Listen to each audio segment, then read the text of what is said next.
Today we are going to learn about a new kind of data structure called linked list. Linked list is like a basic data structure like an array, and it can be used to implement other data structures, that is stacks, queues, etc.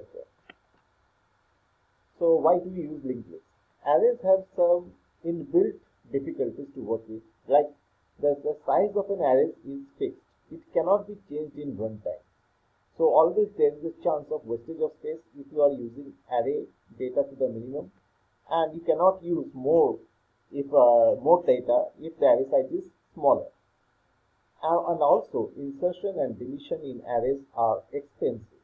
The reason is that if you are trying to insert in a particular position, you have to shift the data values to the right by one position to make a place for the inserted data value.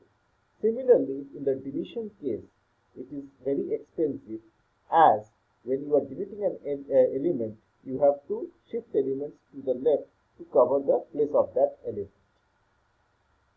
So, like arrays, linked list is a linear data structure, but unlike arrays, they are not stored in contiguous location.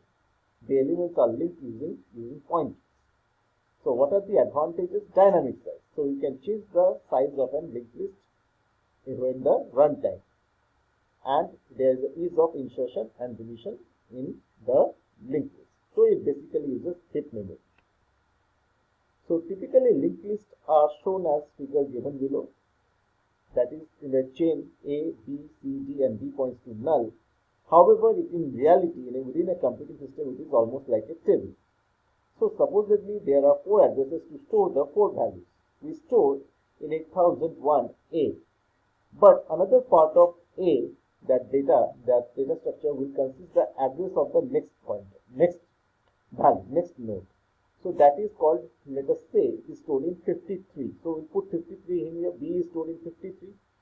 So in 53, come to 53, then B is stored in here.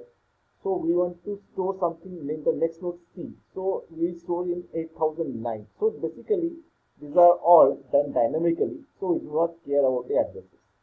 So we go to 8009, we see C, and from C we jump to 9974D. So it is basically null. We see that the addresses are not contiguous in any way. So in C, linked lists are implemented as self-referential structures. So basically struct node int data struct node star next. So you are declaring a node, structure node, which will contain data, and it will contain also a pointer which will point to itself. So it is denoted as star next. So in here, in main function, we have declared 3 arrays, that is 3 nodes, head, second and third, which are of type start node. They are all pointers, and we are now allocating addresses to each pointer using malloc or malloc. We are allocating memory to each head. So head is now allocated memory of size struct node.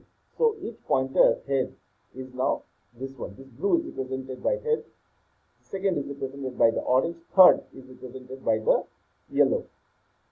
Since memory is allocated, address is allocated, now memory and address, so we see we will now insert data. Now head is, since there is a pointer, we do not use dot operator, we use the pointer operator, that is arrow data, head arrow data is equal to 1. So value 1 is inserted in here, and head next we put it in second value.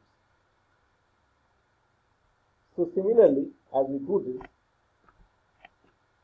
the second value also is input data like this way. Second data is equal to 2 and second next equal to third, and third data equal to 3. So third next we put as null.